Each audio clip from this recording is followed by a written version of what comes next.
Okay, so here we are looking at question 2 in the mock exam, and this question is on capital gains tax.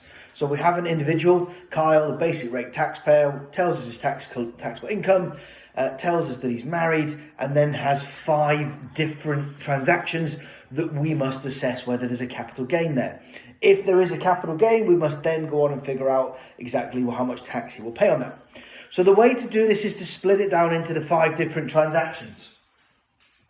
1, 2, 3, 4, 5. Now, all capital gains is a very simple proceeds minus cost. Sometimes we have to calculate what the proceeds are, sometimes we have to calculate what the costs are, but it is always proceeds minus cost. So, very straightforward and very quickly we can go through. One, in all of them, there will be proceeds, cost, gain. And it's just identifying what's the proceed and what's the cost to figure out the gain. Number 1, the proceeds are very clear. The proceeds is 83,000. The cost, it is a part disposal, so there's a little calculation to do there, so we'll come back to it.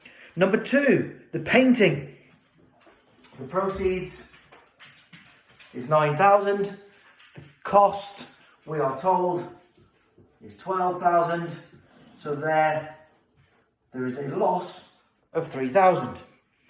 Number 3, in August, he sold a vase for 8,500 and he paid 3,000. We can see there, one figure is below 6,000, one figure is above 6,000. So we have to do a little check. So the original is 8,500 minus 3,000 equals 5,500. But we have this little check when one is above 6,000, one is below 6,000, that the gain is capped at the lower of this figure, or proceeds minus 6,000 times 5/3. And when we do that, this comes out at 4,167. We must use the lowest of those two figures, so the gain is 4,167. Number 4, there is a residential property. Just identify that. The proceeds are 165,000. The cost is 43. Therefore, the gain is 122. And number 5 is a vintage sports car. Very straightforward. Cars are exempt. So there is no capital gain on that transaction. So quickly we've gone through and we've done 4 of the 5. The only thing we have to do now is in part 1, we didn't sell all of it, so we know how much we paid for the whole thing. But now when we're selling it, we're only selling a small part, so we have to calculate what figure we're going to use as cost. And the way we do this, selling price divided by selling price plus remainder. So we sold 83,000.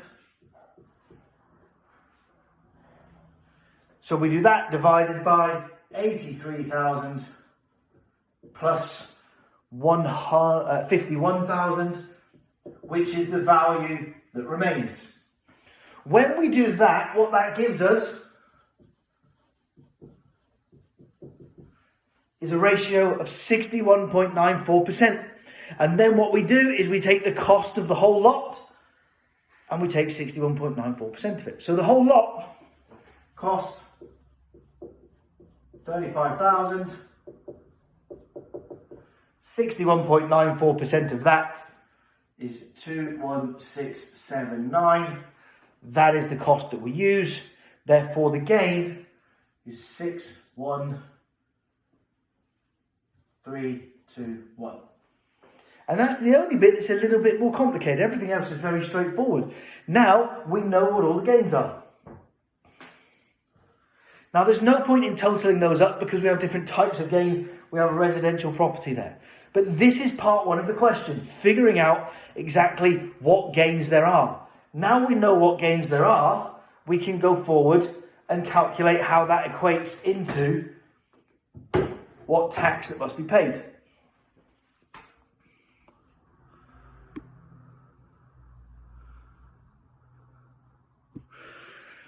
To do this, we need a little table that has residential property, non-residential property. So, in transaction number 1, we have a gain of 61321. It is not a residential property. Therefore, it goes in not residential property gain. Number 2 we'll come back to because it's a loss. Number 3 is not a residential property gain. So again, it goes over here. And number 4 is a residential property gain. And its value is 122,000. Now, the reason I didn't put the negative in yet is because we have the opportunity to use the loss against wherever we want. Now, the non-residential property gain will be taxed at 10 or 20%. And the residential property gain will be taxed at 18 or 28. So by using the loss in this column, it will save us more money because it will be saving money at either 18 or 28 rather than 10 or 20. So the loss will go here. And we can use that against anyone we want. So this now tells us we have residential property gains of 119 and we have non-residential property gains of 65487. Now we also have a personal allowance. The personal allowance is £12,000 and we can use that against whichever one we want. Again, because this column is higher percentages, that's where you get the most benefit from using it. So the personal allowance of £12,000, remembering that's the personal allowance for capital gains tax. There is a different personal allowance of £12,500 for income tax. So that comes out of there and we are left with taxable gains of 107,000 and 65487. Now we have to figure out what rates we're going to use. Now, in the question it tells us that Kyle already earns 27,500. The magic number we keep coming back to is 37,500. Now, we need to be... Wait, is there an error in the answer I'm looking at?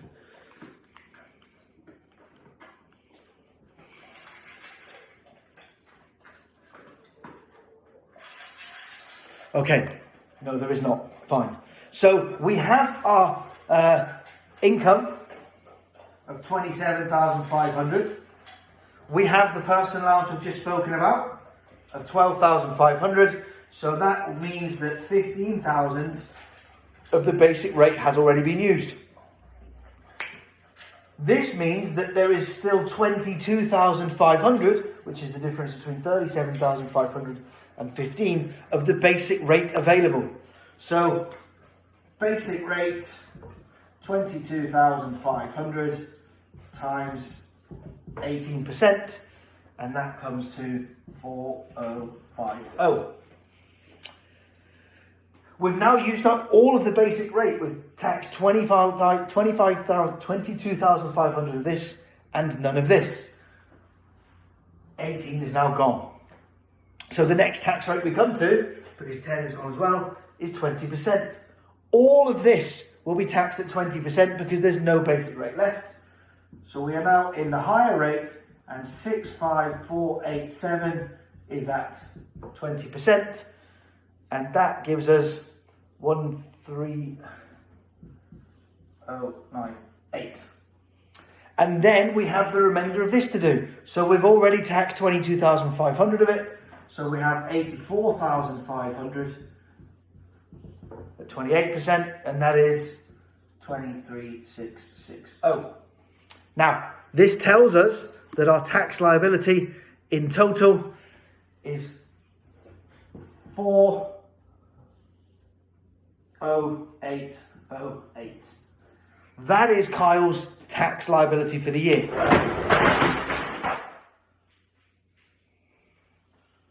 Nearly. That is Kyle's capital gains tax liability for the year. That is part one of this question done. Now, part two of the question talks about if there's any way he could save some money. Now, tax planning would say, in the question, it tells us he is married. So some of these belong to his wife as well. So the way in which they could reduce this tax is by understanding that his wife also has a personal allowance. His wife also has some basic rate available. By giving, say, this one to his wife and allowing her to use her personal allowance and her basic rate, that will mean that she will pay a lot less. And she will pay much less than this. It wouldn't change the fact that he would still pay this and this. What it would change is she would have 61321 minus 12,000 is 49321. She would have 22,500 at 10%, and the remainder